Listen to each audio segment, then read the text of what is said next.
Hey everyone! If you all saw my last video, then you saw that I just took my first trip to London, and I have to say it was amazing.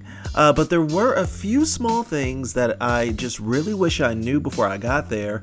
These aren't your typical top 10 tourist attractions or top 10 things you need to know. This is really from just experience. If you're headed to London for the first time, this video is for you. Let's get into it.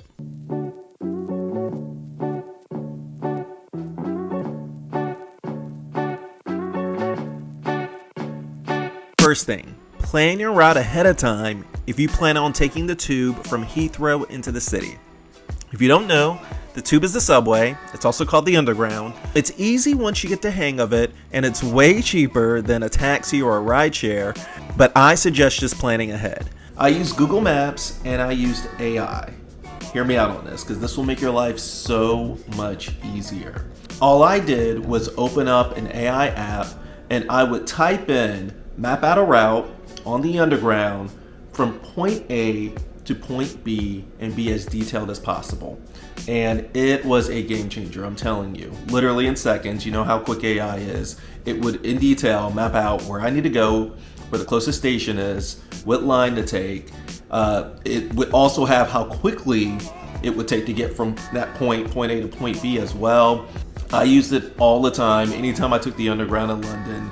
And it was so easy. Again, I think any kind of AI prompting software will work.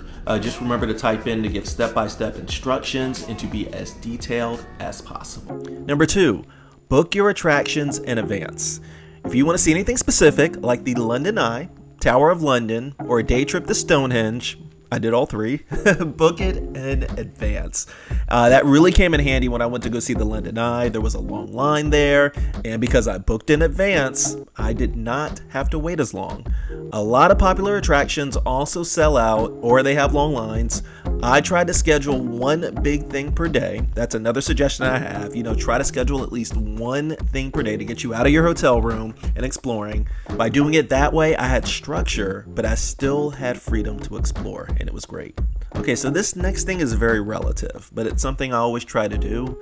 If you can, travel carry-on only. It makes getting around so much easier, especially if you're using the tube or trains to get to your hotel. Less baggage also means less stress and crowded stations. On top of that, if you carry less, then that's less stuff that you have to worry about. You don't have to wait for your bags as well when you get off the plane. And on top of that, it leaves some extra room in your bag if you want to bring back any souvenirs. Next thing, know what's around your hotel. And you should honestly be thinking about that when you're thinking about the hotel that you want to book. Before you book a hotel, check what's around it. You should be asking yourself, okay, are there any grocery stores, any restaurants, any coffee shops?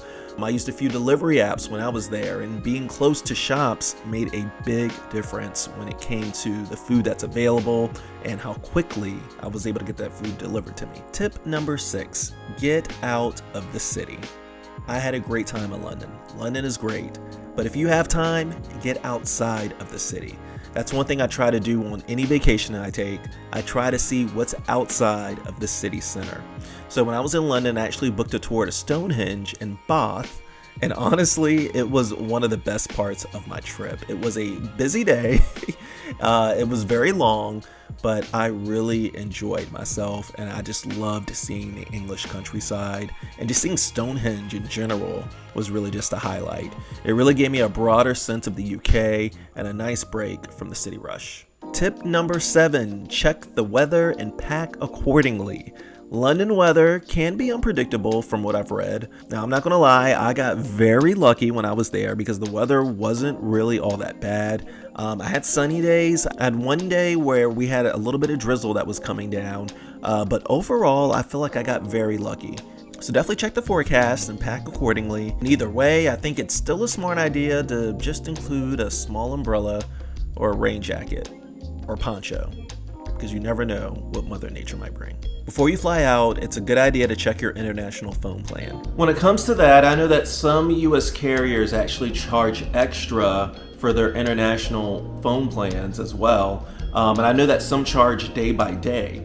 I used my carrier's international phone plan. It was a day-by-day thing. It didn't really cost all that much extra, and it was unlimited everything. I could still make phone calls, I could text, and the connectivity was actually pretty good over there as well.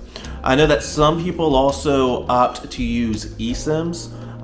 If you do choose to do that, then you should do your research, because I know that each kind of eSIM company offers different kinds of rates. So yeah, my suggestion is just to do your homework and do some research just to make sure that you get the best rate. My last suggestion, bring a foldable mini backpack. Like almost everything, you can find mini online. I literally used mine every day for snacks, water, souvenirs, and just everyday stuff. It's super lightweight and it packs down flat when you're not using it. You can literally fit it inside of your suitcase, and it comes in handy when you're exploring. In fact, when I was out on one of the tours, I brought a jacket and it was warm enough that I actually had to take it off, and instead of carrying it around in my hand, it fit right in my mini backpack. So those are my go-to tips for my first trip to London. Some are small, but they made a big difference. If you've been to London or if you're planning a trip, drop your own tips in the comments. Don't forget to like, comment, and subscribe, and I'll see you all next time. Keep reaching for the stars.